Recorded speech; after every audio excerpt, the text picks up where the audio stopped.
fuerte este escenario. De hecho, es la primera vez que vengo al Centro Cultural Kirchner y me parece impresionante el momento, el lugar y la emoción que me produce esta situación.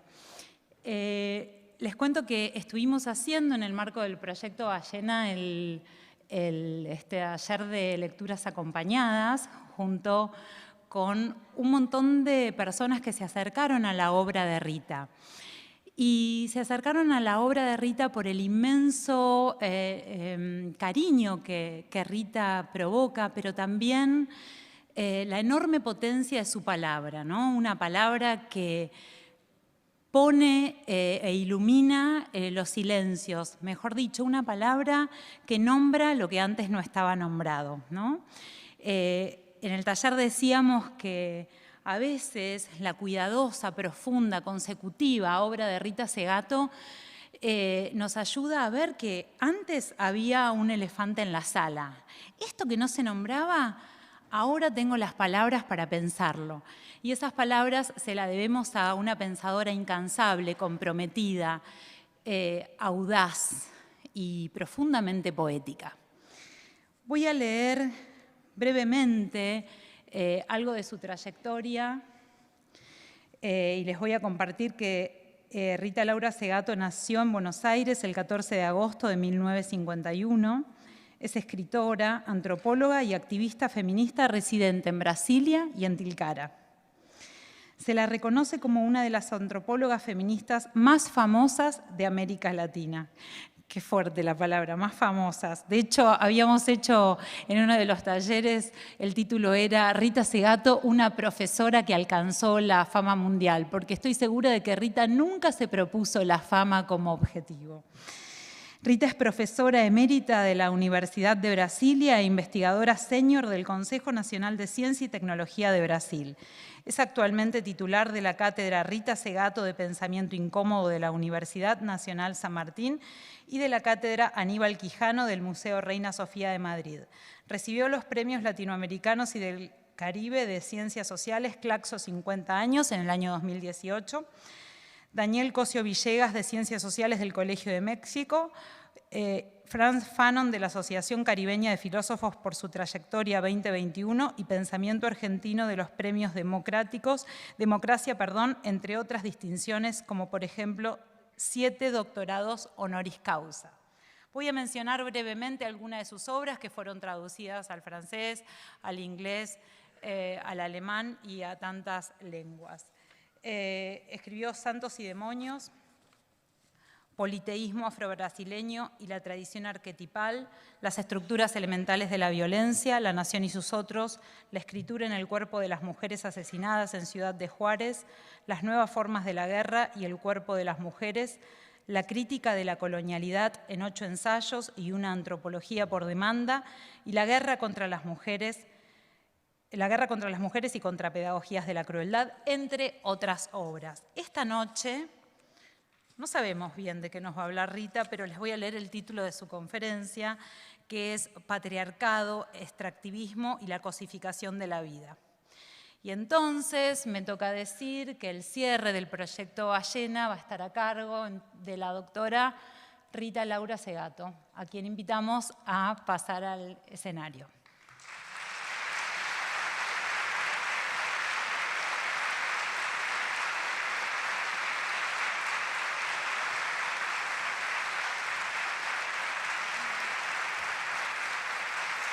Gracias, muchas gracias por la presentación.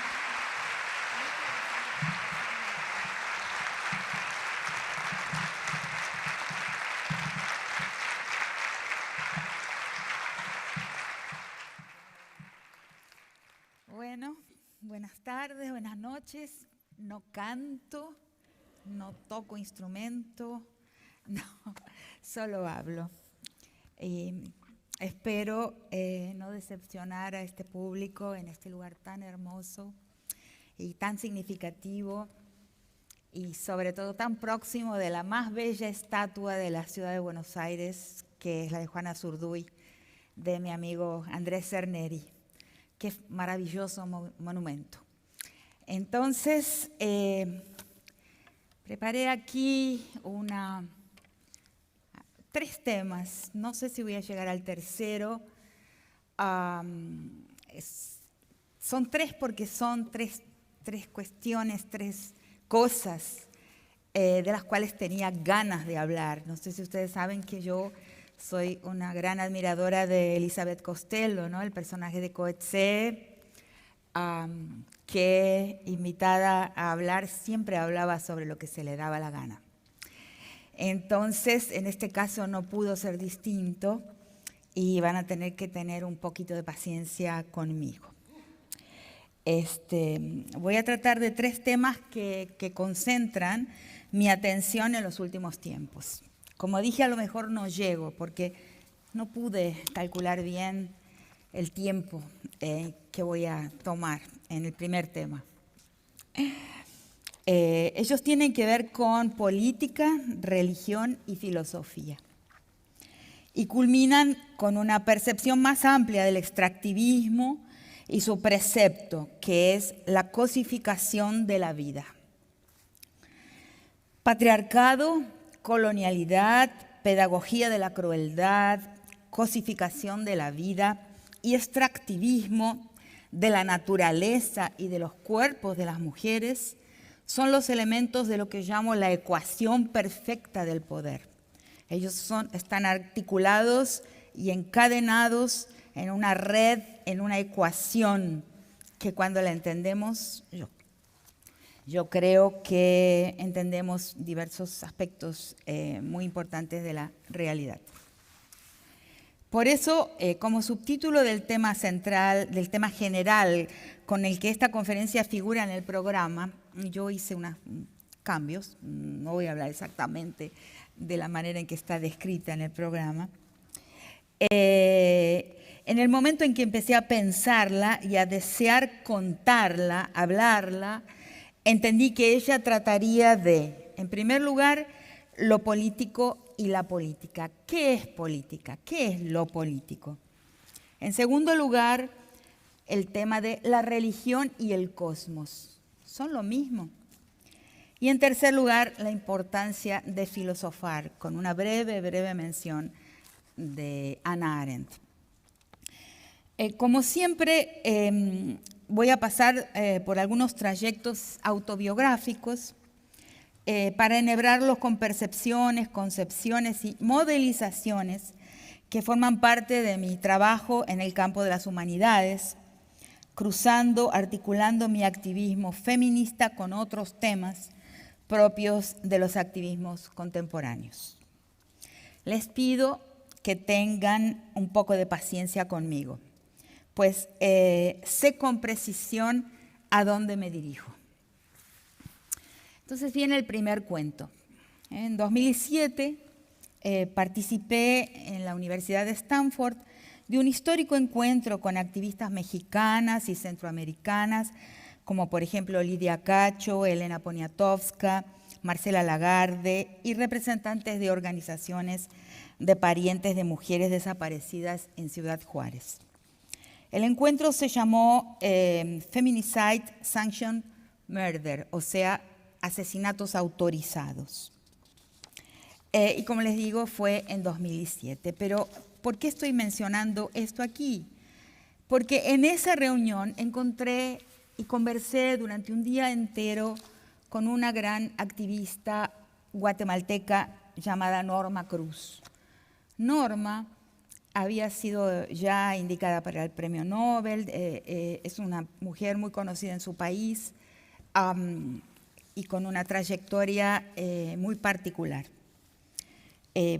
La trayectoria de ella viene del campo de lo político, como una militante guerrillera guatemalteca, vinculada a un grupo de insurgencia durante 20 años, y en 1999 baja de la montaña. Es una característica muy fuerte y muy diferente a los feminismos del Cono Sur, por ejemplo, que en Centroamérica los feminismos, muchas de las feministas más importantes bajaron de la guerrilla, bajaron de la montaña, bajaron armadas con fusil en mano de la lucha de la insurgencia armada. Este era el caso de Norma. En el momento en que baja, en 1999, llega a su casa, ella me lo cuenta es conocido, pueden encontrar su nombre en internet, en Google, pero claro, en un día en que pasamos juntas ahí en Stanford conversando, ella me cuenta personalmente esta historia. Ella baja y encuentra en su casa a su marido, que es un activista de Superficie, un militante político de Superficie, ex jesuita, también ex guerrillero, llamado Arnoldo Noriega. Y ella había dejado a su hija en la custodia de este marido. Entonces llega y encuentra, y en el momento de su llegada, su hija le dice que ha sido abusada y violada, su hija de 15 años, por su padrastro. Entonces le relata esto, y en el mismo instante de su retorno a la vida, digamos, de Superficie, a la vida de esa democracia que se está comenzando en su país, en Guatemala, inmediatamente ella llama a la prensa, hace una denuncia, llama a la policía y denuncia a su marido por violar a su hija durante todo el tiempo en que ella permaneció en la montaña, en la insurgencia. Y dice así, voy a leer una pequeña frase de ella. Dice: antes era activista de derechos humanos y viví de cerca el proceso de paz, pero no me imaginé ni caí en la cuenta de los derechos de las mujeres ni la violencia que sufrían. Fue hasta que me tocó vivirlo personalmente que tomé conciencia de la realidad y de cómo esas víctimas del presente estaban sin ningún acompañamiento. Participé en proyectos de acompañamiento de víctimas del pasado, pero ahora conocer casos de violencia sexual, golpes y asesinatos es muy chocante, porque estamos en tiempos de paz. Bien, existen tiempos de paz, ¿no?, para las relaciones de género. Es una de las grandes preguntas del feminismo, ¿no? Entonces, en esa amistad que surge ahí, en esa larguísima conversación, Norma Cruz me habla por primera vez, no que yo supiera de esto por primera vez, no que yo no hubiera oído hablar de esto, pero es la primera persona que conozco que me cuenta de una amiga de ella, que es la nicaragüense Zoilamérica Narváez.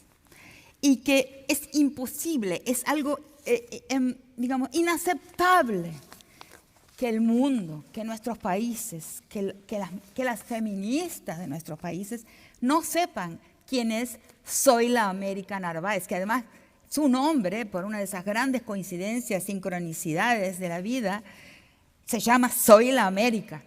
Es también sobrina nieta de Sandino. Y entonces Norma me dice, cuando me pasa eso con mi hija, recibo inmediatamente, después de que eso se hace público, una llamada telefónica de Zoilamérica, desde Costa Rica, que me dice: voy hasta donde vos estás y te voy a ayudar. Te voy a ayudar a vos y a tu hija a que denuncien.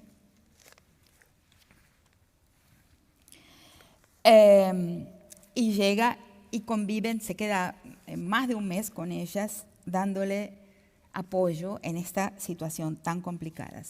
Alguna vez, 10 años antes, una entera década antes, yo había oído mencionar esta historia de Zoilamérica, pero me había negado a leer la carta testimonio que Zoilamérica había divulgado en 1998 y tardé una década en aceptar leerla. Tal era mi lealtad a los ideales revolucionarios, que me negaba, con la excusa de siempre, a enfrentarme con la verdad del tema que me he decidido a traer ante ustedes hoy. Quizás porque no podía entender que un gran líder revolucionario como Daniel Ortega había violado a su hijastra durante 20 años, desde que la niña tenía casi 11, desde que la niña tenía 10 años, casi cumpliendo 11, hasta los 30 años. Eso, con mi formación, con lo que caracterizó a mi generación, a las personas de mi generación que estuvieron dentro del campo crítico, no me parecía posible que un héroe de la insurgencia, de un héroe sandinista, de la gran guerra, batalla y victoria sandinista, hubiera podido ser el practicante de gestos tan innobles en su vida íntima y particular. Entonces, hago esta autocrítica para explicar que entiendo de verdad nuestra recusa a colocar en su lugar las denuncias de acoso y abuso, de violencia misógina dirigidas a los personajes que pensamos que están de nuestro lado en la política, que pertenecen a lo que entendemos como el campo crítico o en lo que pensamos ser política, porque es ahí que me dirijo. ¿Qué es lo político? Y ese es mi tema hoy aquí. Mi tema aquí no es otro que ese mismo. El 19 de julio de 1980, en el primer aniversario de la victoria sandinista, me encontraba yo en Nicaragua, estuve ahí, en el primer aniversario, la gran fiesta, enviada por el programa de cooperación de la Venezuela de Carlos Andrés Pérez, el presidente ADECO, del Partido de Acción Democrática, de centro-izquierda nacionalista de Venezuela, que apoyó la insurgencia sandinista. Y ahí me envió en mi institución para formar a aquellos jóvenes que iban a trabajar en las casas de cultura, que eran algo así como una réplica de las casas de cultura en Cuba. Entonces, es memorable el discurso del comandante Daniel Ortega el 19 de julio de 1980, en el primer aniversario de la victoria sandinista. Hay fotos, ¿no?, de él discursando. Cuando lo pronunció, ya hacía 2 años que violaba a su entenada y luego hija adoptiva, Zoila América Narváez. El nombre de Zoila América, lo dice todo. Daniel Ortega había sido una víctima del somocismo, un luchador, un insurgente, claramente un guerrillero. Fue preso durante 7 años, fue torturado severamente y fue rescatado por un cambio después de que la guerrilla sandinista consiguió capturar efectivos somocistas y los intercambió y Ortega pudo volver a su país. Y pudo también, con la victoria sandinista del 19 de julio de 1979, ser miembro de la primera junta de gobierno sandinista en el país. Bien, esto es un paradigma, es una estructura de la cual nosotros tenemos que tomar conocimiento, porque no es solamente el caso de una persona y otra, es realmente una estructura, como dije, y un paradigma. Les voy a leer entonces algunos pequeños fragmentos de la carta que Zoila América finalmente publica en mayo de 1998. Como les digo, yo vengo a leer esta carta casi finalizando el 2007, en que acepto un día sentarme en mi computadora y colocar en el buscador, en el navegador, carta de Zoila América Narváez, y aparece este documento 10 años más tarde, 10 años después del momento en que debería haberlo leído, por cobardía o por quizás no ser capaz de entender cómo podía ¿Cómo sería posible una cosa así? Entonces, son algunos fragmentitos que seleccioné, no son los más dolorosos. Tuve miedo ayer anoche al seleccionarlos, porque tuve miedo de sufrir, porque me produjo intenso sufrimiento leer este documento y no quería enfrentarme nuevamente con él. Entonces son leves, son del comienzo y un parrafito del final, pero ustedes tienen obligación de buscar esta carta y leerla. Duele. Mis progenitores son Jorge Narváez Parajón, fallecido, y Rosario Murillo Zambrano. Nací el 13 de noviembre de 1967. Afirmo que fui acosada y abusada sexualmente por Daniel Ortega Saavedra desde la edad de 11 años, manteniéndose estas acciones por casi 20 años de mi vida. La luz que busco está en la verdad y en la valentía de reconocerla, la vida que se me impuso y ponerle frente en alto, pese al dolor, para decirle al mundo que sobrevivir así ha significado un tortuoso camino que aún no termina.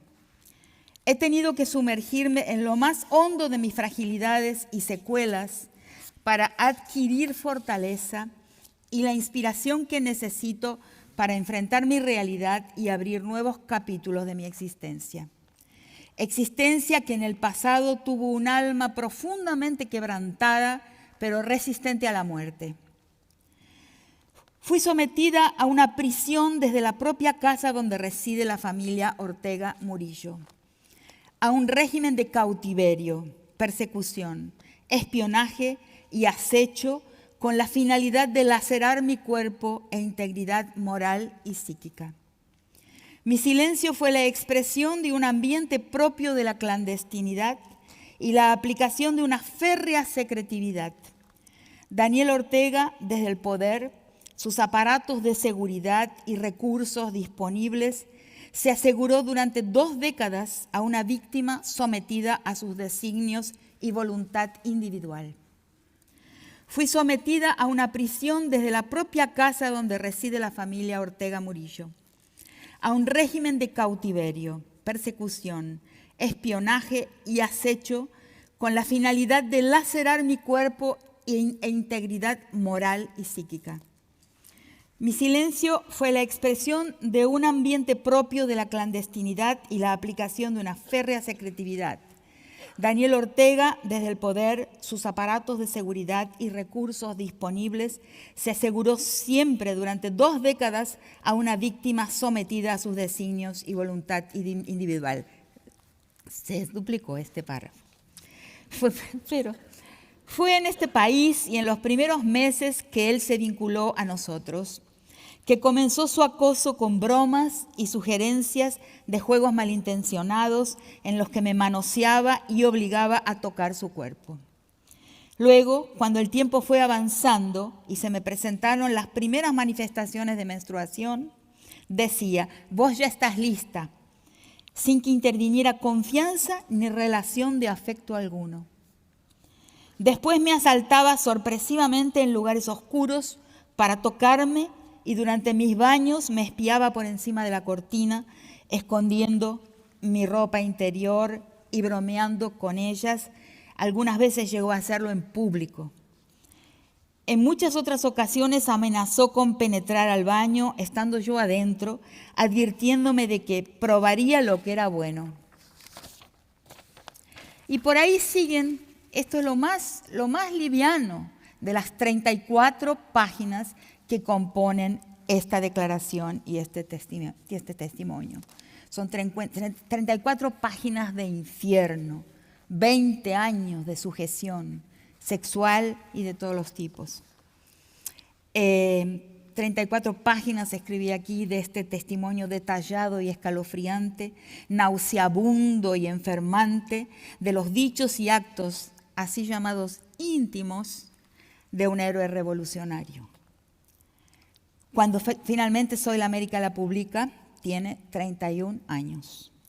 Y va concluyendo así: hoy digo con mucha convicción que no puede llamarse amor al acoso de un hombre de 34 años sobre una niña de 11.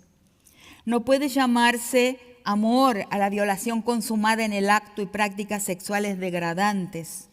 No puede llamarse amor al acecho, a la persecución, al aislamiento, al espionaje, a la manipulación y al chantaje afectivo y político. Eso no puede tener otro nombre que abuso de poder. Perfecto. Basado en el sentimiento psicológico que inmoviliza al ser humano. Y hace notar, mis terapeutas no me recomendaron la medida de hacer una denuncia pública, sino que la emprendí sin el acompañamiento de las mismas. Por la envergadura del caso, debía ser yo misma la dueña absoluta de mi decisión final. Cuando, al retornar de mi encuentro con Norma Cruz, que me habla de su amiga Soylamérica, finalmente cobré coraje y busqué la carta de Soylamérica en internet, sentí que mi visión de mundo, mis certezas y, por así decirlo, algunas facetas de mi fe se tambaleaban. Habían pasado casi 10 años de su publicación y yo le había dado la espalda.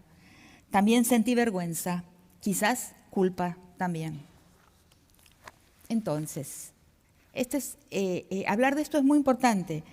He comunicado a varias amigas nicaragüenses que tengo y amigos que iba a mencionar el tema de Ortega y Soylamérica y me lo agradecieron.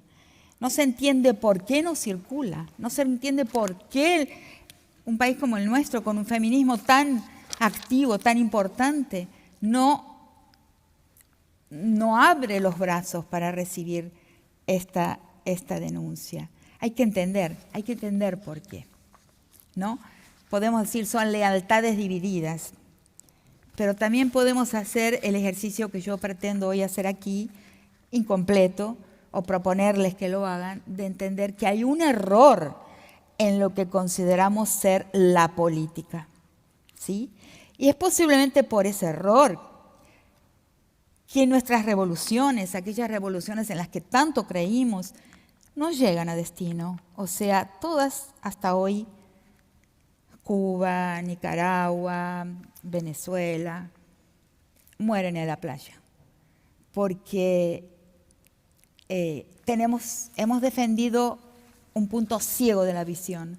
Y ese punto ciego de la visión es el punto que un feminismo realmente revolucionario, que pretende reorientar la historia hacia un futuro más benigno para más gente, que pretende desbarrancar la desigualdad, que pretende acabar con un mundo estructurado por el poder, porque el patriarcado es la primera forma de poder que va a replicarse. No un feminismo de izquierda y de derecha, ¿no? Que dice, bueno, pero eso, bueno, es una cosa personal, de la intimidad.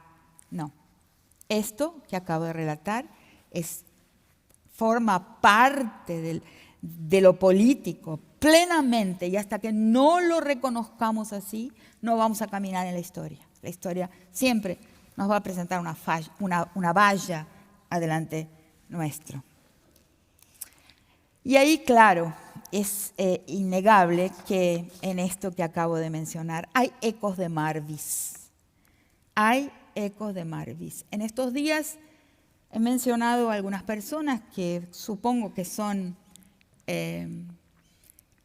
politizadas, que son informadas sobre este tema. ¿Vieron lo de Maradona y Marvis? No, ¿qué pasó?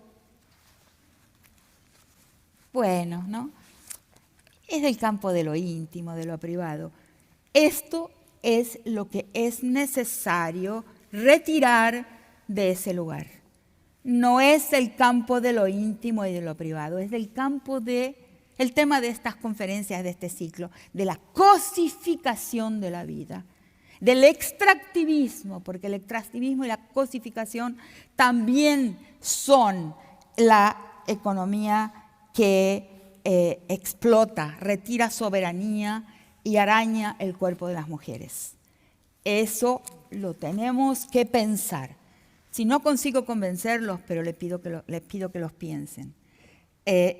Vimos por aquí en varios medios, que en tiempos pasados, en los tiempos en que me recusé a leer la Carta de Soilamérica, yo hubiera también recusado mirar y hubiera dicho, bueno, eso es porque intentan calumniar, esto porque intentan, en fin, es una conspiración de los Estados Unidos para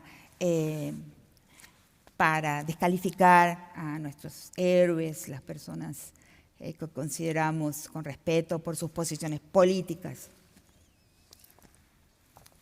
Hoy no pienso más así. Hoy pienso que una foto de un Fidel Castro con una niña en el medio y un gran héroe del fútbol entregándole a esa niña es una cuestión política, y eso es lo que yo he venido hoy a defender aquí. Es un tema plenamente político, y si no nos damos cuenta vamos a caminar en círculos todo el tiempo, como hemos caminado en círculos hasta el presente. Le entrega a una niña para que la consuma y así posiblemente pueda sentirse hombre, ¿no? Porque ese consumo de los cuerpos de mujeres es lo que construye la virilidad, lo que le hace al hombre mirarse a un espejo, estar entre un grupo de amigos y decirse hombre. No me extenderé mucho sobre este caso que seguramente conocen y que supongo es o debería ser, porque debería serlo, extraordinariamente doloroso para todas y todos nosotros. Duele. Doloroso en la decepción humana y política que origina. Y si no lo hace, les propongo que sean tan cobardes como yo en mi evasión de una década de mirar de frente, en que tardé en mirar de frente la Carta de Soilamérica. Pero les aviso, un día la ficha cae y la escuchamos, la sentimos caer. No se trata de un escrúpulo moral. No es una crítica del campo de la moral, no es una crítica que en mi caso particular hago desde una posición de superioridad moral, de ninguna manera. Por ejemplo, en el caso de los candidatos eliminados de elecciones en los Estados Unidos porque son adúlteros o porque tienen una relación extraconyugal, no es por ahí, no es un tema moral. Es un tema ético-político. Lo moral es una cosa, es la lista de costumbres, ¿no? El catálogo de costumbres que una sociedad, una civilización afirma tener que observar, tener que obedecer. La ética y la política son otra cosa. Tengo un texto antiguo ya que se llama Antropología y Derechos Humanos, el papel de la ética en la expansión de los derechos universales, en el que hablo de dos éticas, la ética insatisfecha y la ética conformista, reproductora de lo que existe. La ética insatisfecha siempre es una ética que mira y se inspira en el rostro del otro. Ese texto tiene una inspiración levinasiana. La sensibilidad ética es el material del que está hecha nuestra piel política. Por eso, entre otras cosas, maternar es político, porque formatea la piel ética, la sensibilidad ética de nuestros hijos. Entonces tenemos, como he hablado en otras oportunidades, dos grandes proyectos históricos sobre la faz del planeta. Uno es el proyecto histórico de las cosas y el otro es el proyecto histórico de los vínculos. Cuando convivimos, yo soy antropóloga, con sociedades que tienen estructura comunal, vemos muchas veces cómo gastan recursos en la fiesta, en mantener los vínculos, en mantenerlos vivos, en practicarlos. Y vemos también en nuestro mundo, en la urbe moderna, en la cosmopolita, vemos cómo muchos de nosotros gasta vínculos, pierde vínculos por adquirir cosas.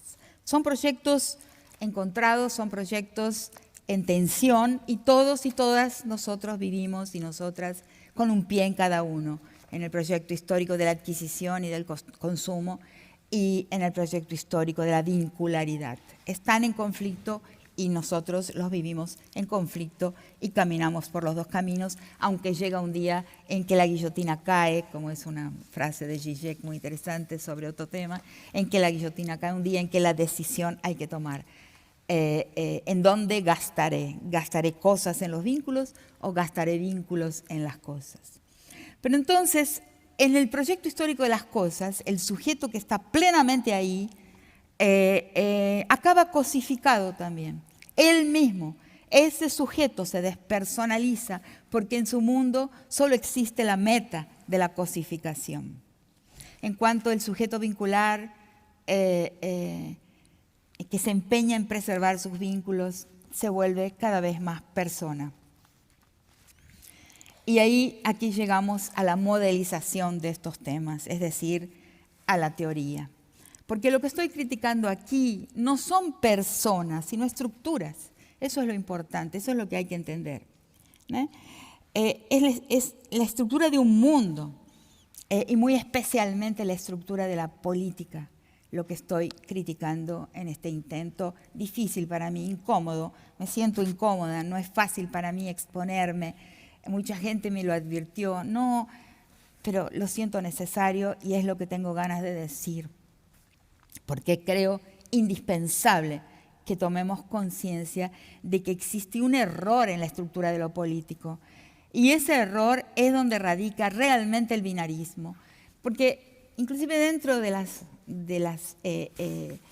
feminismo, de las filas del feminismo, muchas veces pensamos que el binarismo es hombre-mujer, masculino-femenino. Pero no es eso. El binarismo es mucho más que eso y es una estructura de la cognición, es una estructura del espacio político también. Es una estructura de mundo y muy especialmente la estructura de la manera en que entendemos la política. El binarismo es cognitivo y afectivo y es distinto a la dualidad, ¿no? Eso lo he escrito en muchos textos en los mundos comunales y todavía en algunos espacios entre nosotros y nosotras en nuestros países de América Latina, todavía existe lo dual, ¿no? Lo dual es jerárquico, hombres, mujeres, espacio público, espacio doméstico, pero no es binario, porque el binarismo es una estructura del uno con sus otros, del uno, del sujeto universal y sus álteres, del uno y sus defectivos. El uno es el sujeto universal, ¿no? Aquel que va a enunciar los temas de interés general, ¿no? La política, la ciencia y tecnología, la economía, las relaciones internacionales. Esos son los temas del sujeto universal y de interés general. Y luego están los temas de las minorías, o sea, de las identidades políticas particulares, de interés parcial, de interés particular.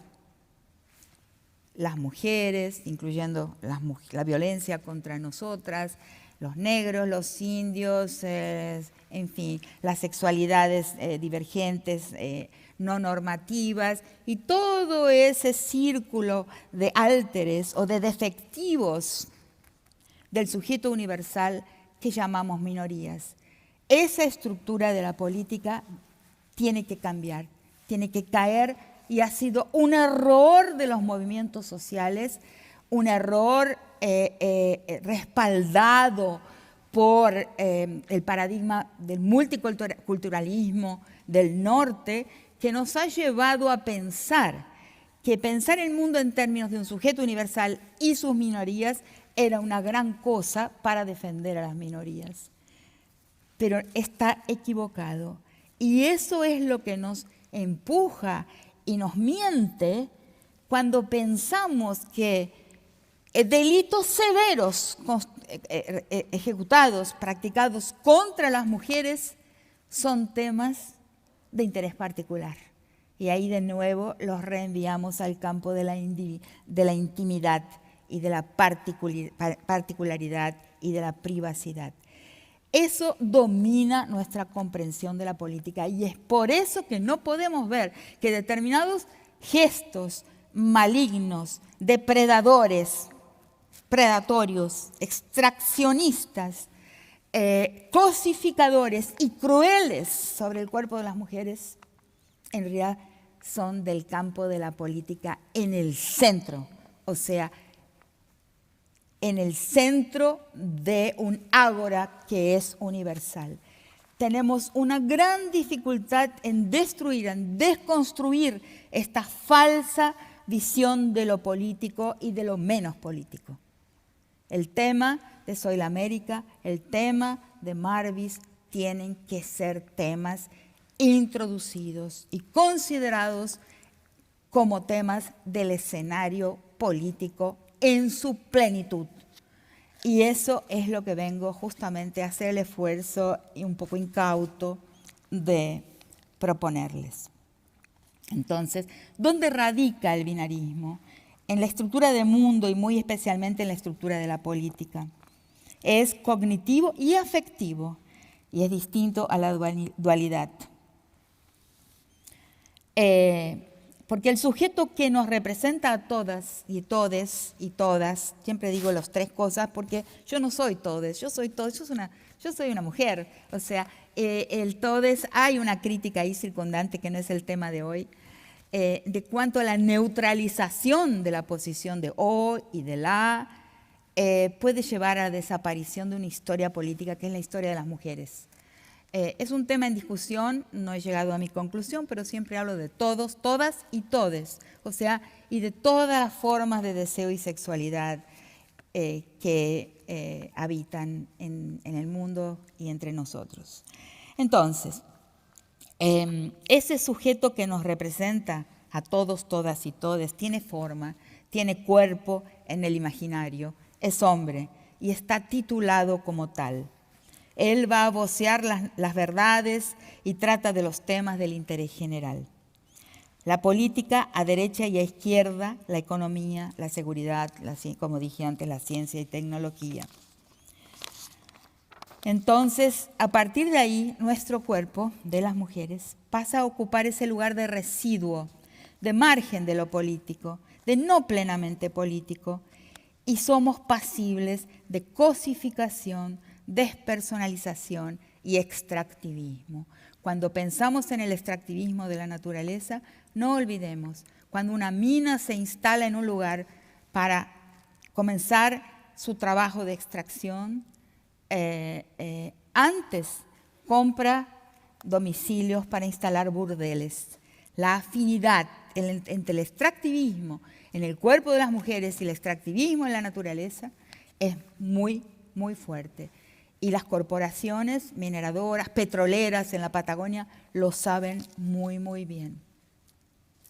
Entonces tenemos este tema de que este crimen de acoso, de abuso, de usurpación, de manoseo de los cuerpos,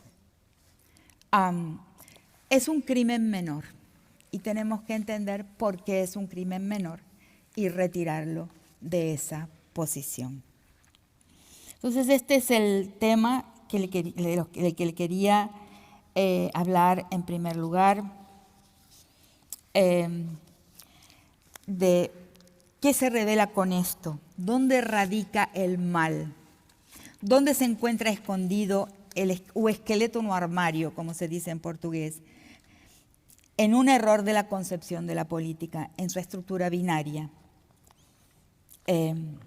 Y eso es una manifestación de un ojo conquistal y colonial que permanece, la evidencia de su permanencia es la permanente cosificación de la vida en el extractivismo sobre la naturaleza y sobre el cuerpo de las mujeres. ¿Cómo estos personajes podrían pretender ser revolucionarios y acatar, dejarse instilar, dejarse penetrar, infundir, inocular por el ojo cosificador del conquistador, del genocida, y practicar su extractivismo sobre los cuerpos a mano, sobre los cuerpos territorio de las mujeres? Es un acto sobre la soberanía legítima de las mujeres sobre su propio cuerpo. Espero haber sido clara en esta primera parte. Y ahora voy a pasar al segundo tema que quería tratar hoy, que es sobre la religión y el cosmos. Parece un poco más fácil, pero también nos lleva al tema central de este ciclo, que es el tema del extractivismo. Es un cuento personal. No tengo mucha idea de cuánto tiempo pasó desde que comencé. ¿Una hora? Bien. Entonces, es un cuento donde es una historia personal que me revela, que me muestra la diferencia entre la religión y el cosmos. Aunque muchas veces somos llevados a pensar que podemos hacer algún tipo de traducción o de conversión entre lo que es el cosmos, por ejemplo, el cosmos pachamámico y la religión monoteísta. No tengo nada contra la religión monoteísta, solo voy a tratar de mostrar cómo en realidad son estructuras de mundo totalmente diferentes y que una impide completamente la posibilidad del extractivismo. Entonces, quiero contarles que regresé a la Argentina y regresé a Tilcara en enero de 2010. Ya van a ser casi 12 años. Entonces, en Tilcara se practica en una época del año que coincide con el carnaval, sin ser la época del carnaval, la chaya, o sea, el dar de comer a la tierra. Y cuando llego, ¿no?, a la casa de Tucuta, que está aquí presente, y comienzo a acompañarlo anfitrionando la chaya, el dar de comer a la tierra, a la Pachamama, en la chaya de los músicos, el martes de carnaval.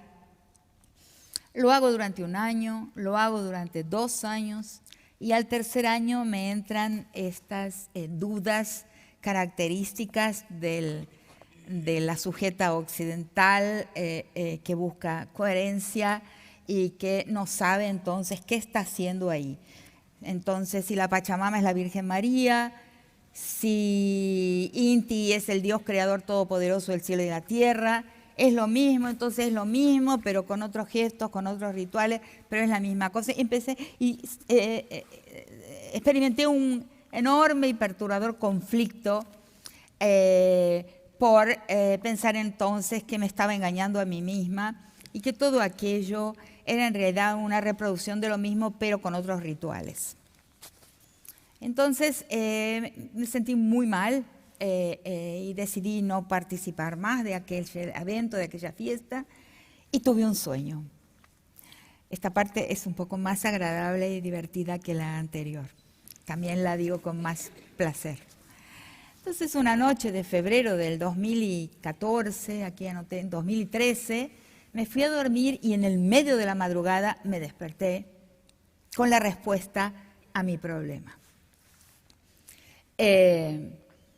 En el sueño se me decía que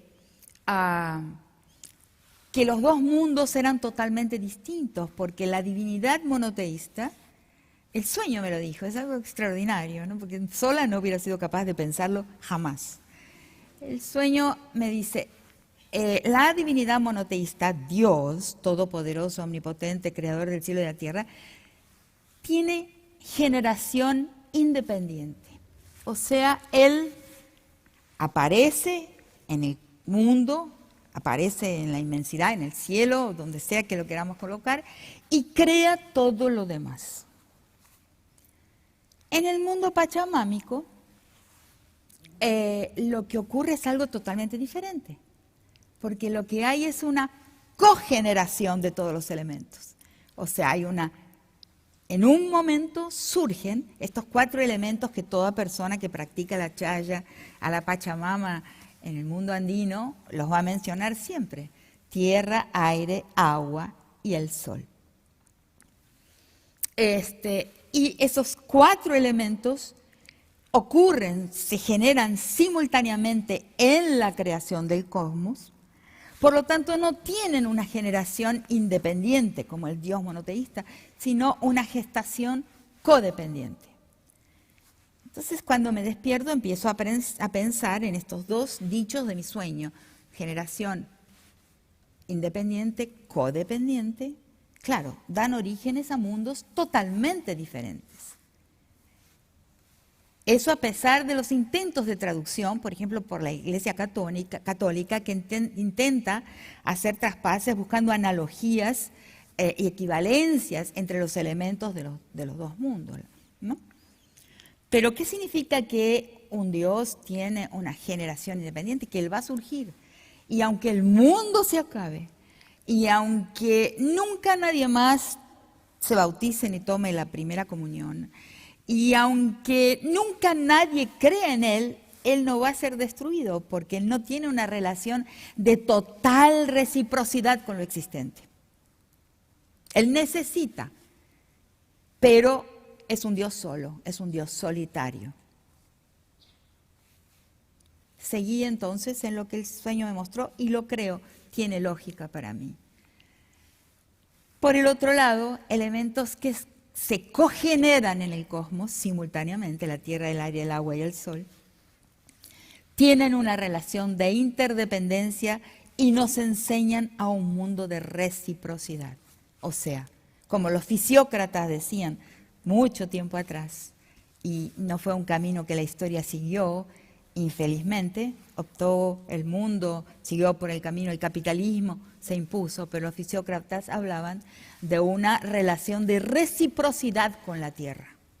Entonces, ese mundo pachamámico dice de un mundo de elementos recíprocos, o sea, que se necesitan mutuamente y enseñan a los seres humanos que habitan ese cosmos a que la reciprocidad, la interrelación es indispensable para continuar la historia, para continuar como un pueblo, para tener futuro.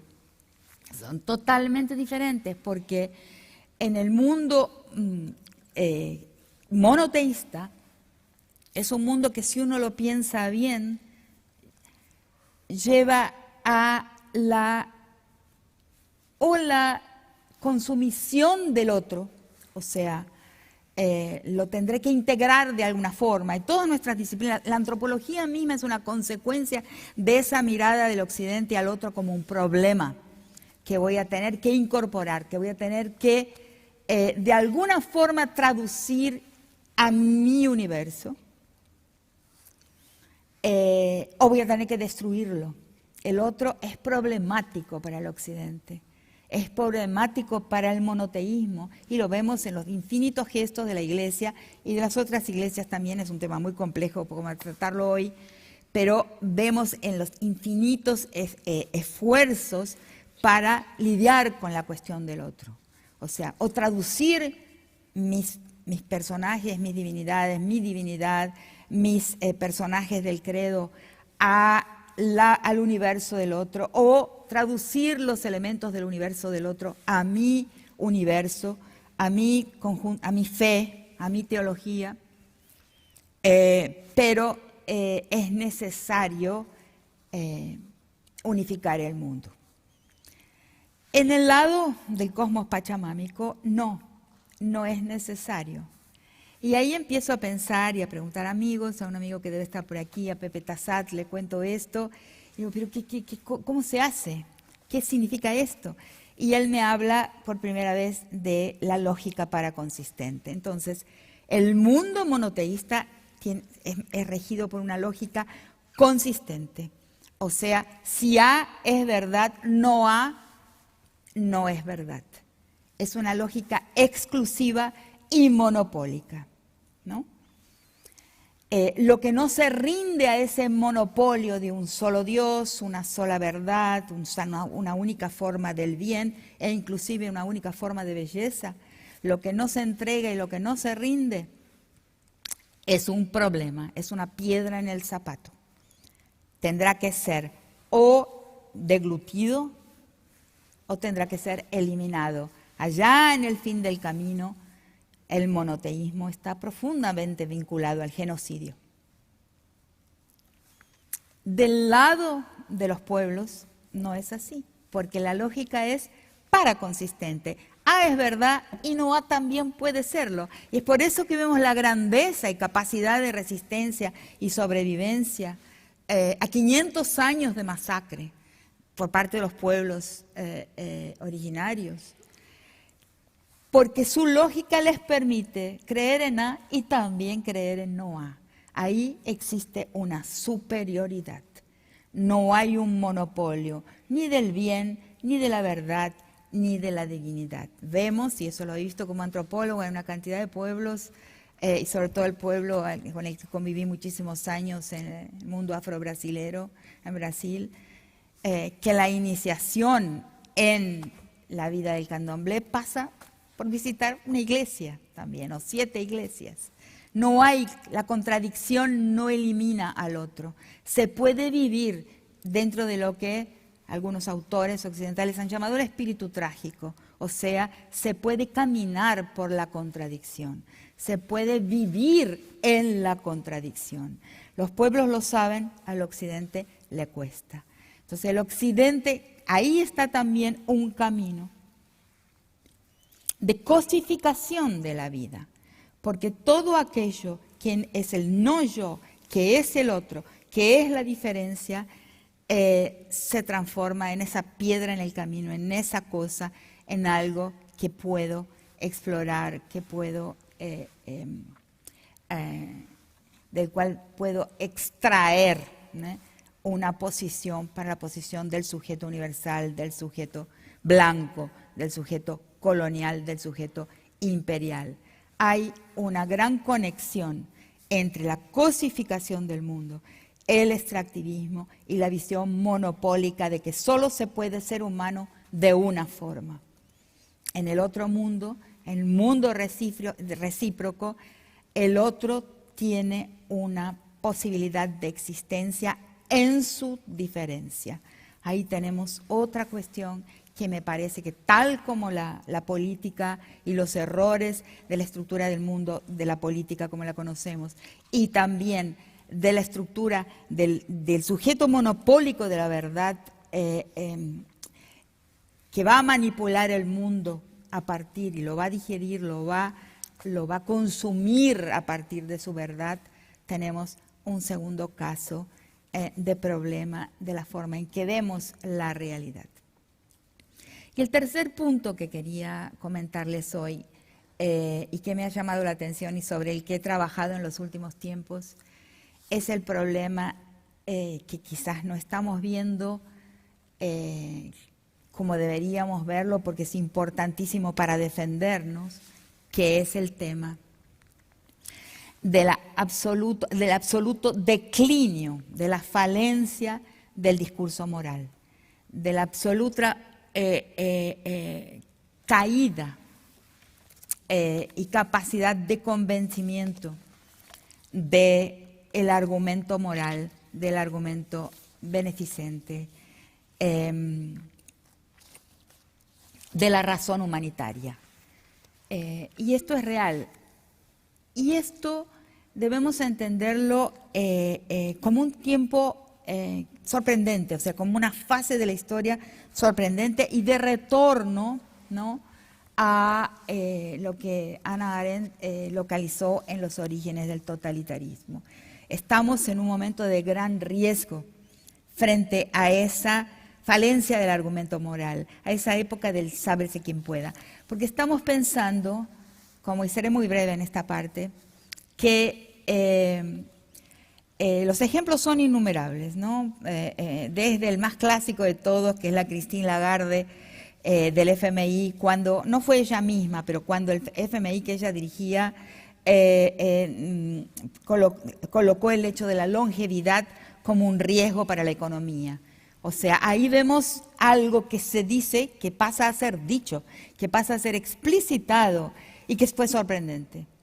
También presidentes como Trump, como Bolsonaro mismo, que explicitan su racismo y su misoginia. ¿Qué está pasando? Que de repente aquello que no podía ser dicho, ¿no?, con todo en la fase multicultural, lo políticamente correcto, había cosas que no es que nadie las pensaba, no es que no había quien las pensase, pero no podían ser explicitadas.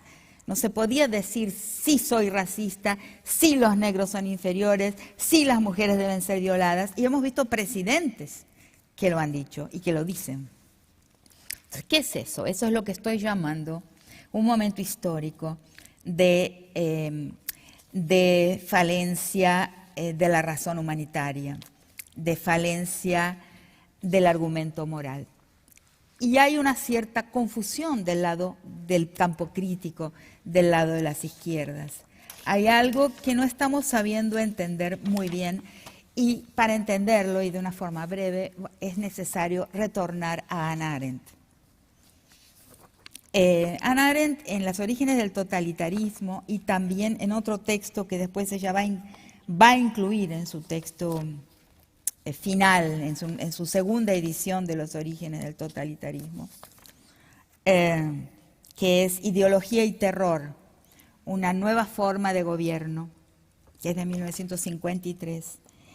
Ella va, y a mí también me costó entenderlo, me costó aceptar esto, hablar de ideología de una forma muy distinta a la manera en que los marxistas o aquellas personas de formación marxista hablamos de ideología. Hemos aprendido la noción de ideología como falsa conciencia. En los textos de Hannah Arendt, la definición de ideología es totalmente otra. Ella va a hablar de dos conjuntos de valores, dos elencos, listas de valores que ella va a atribuir al stalinismo y al nazismo, porque muchas veces se piensa que sus orígenes del totalitarismo solo habla del nazismo, pero habla también del stalinismo. Entonces dice que estas dos grandes doctrinas y formas de totalitarismo tienen una certeza sobre la estructura de la historia. Yo creo que es eso lo que nosotros estamos viendo en nuestros países y en el mundo, no en nuestros países, en el mundo entero en este momento. Tienen certezas sobre cuál es la estructura de la historia. En el caso del nazismo podríamos llamarles de un darwinismo moral, o sea, el que no puede soportar y muere tiene que morir. A eso le llamo la falencia del discurso beneficente o el del discurso moral o el de la razón humanitaria. Quien muere tiene que morir. Cuando ven los discursos, por ejemplo, de Bolsonaro o mismo de otros políticos más próximos en nuestro país, de la absoluta falta de sensibilidad frente a la fragilidad de algunos, frente a la posibilidad de la muerte, la inminencia de la muerte por aquellos más desprotegidos. En realidad no hay, como lo pensábamos hasta hace muy poco tiempo, el mal, o sea, los buenos y los malos. Hay dos convicciones, hay dos ideologías en el lenguaje de Hannah Arendt, hay dos listas de formas del bien. La forma del bien beneficente, que es solamente un conjunto de creencias. Es tremendo porque es necesario verlo así. Y del otro lado, la convicción del derecho del más fuerte a permanecer vivo.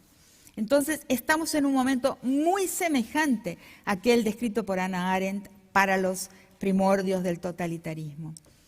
Ella decía así: en el mundo del stalinismo, la lucha de clases es la estructura de la historia. Quien está del lado equivocado debe perecer. En el caso del nazismo, la sobrevivencia del más fuerte, el darwinismo social, o sea, el derecho del más fuerte sobre el más débil, el derecho del vencedor sobre el vencido, es una ley, es moral, no es no moral, es la otra moral. Yo creo que siento que, percibo que, concluyo que en este tiempo es necesario prestar atención a esa estructura del mundo y a esa estructura de las certezas, porque no se trata simplemente de la lucha del bien contra el mal, sino de dos concepciones del deber ser, de lo que debe ser. Entonces, esta es mi tercera parte y lo que quería colocarles en esta conferencia. Perdí bastante la noción del tiempo, no hay ningún reloj en donde pueda ver, no.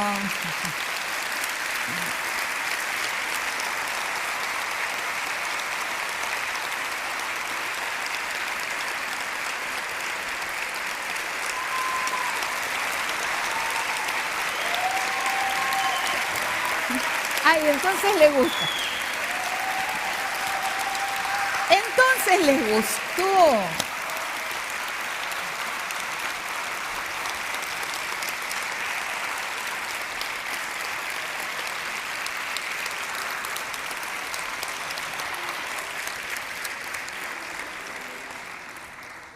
Bueno, muchísimas gracias, porque yo pensé que estaban odiando lo que estaba diciendo. Ay, qué susto. No. Bueno, con esto entonces yo había propuesto que hubieran preguntas, que pudiéramos conversar un poco, ¿no? Porque esto de pensar en conversación es lo más estimulante, es lo más lindo. Yo no, lo que les expuse inclusive son cartas sobre la mesa, o sea, cartas para considerar,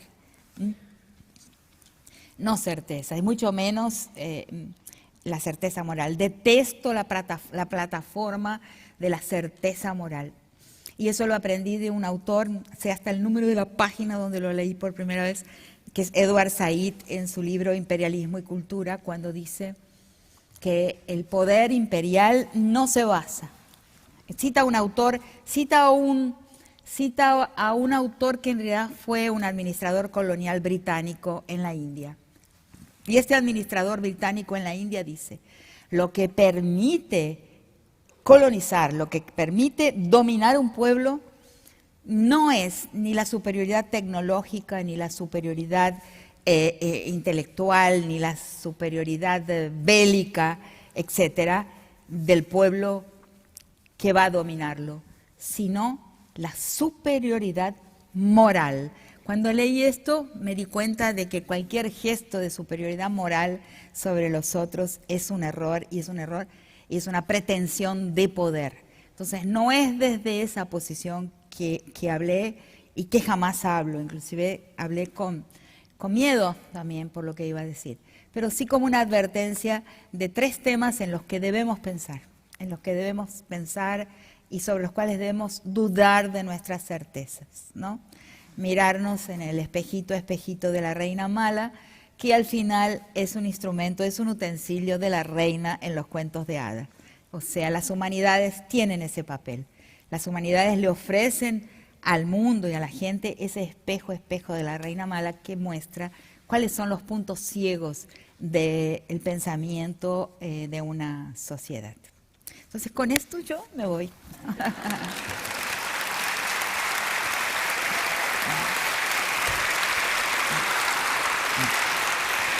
No me quiero caer al suelo. No, no me voy a caer, no voy a... Parece que les gustó, ¿no?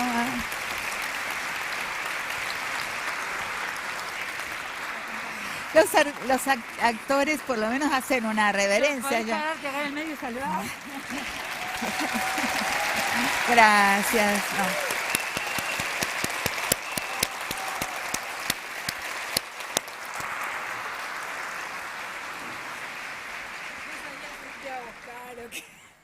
Ay, yo pensé que no les estaba gustando.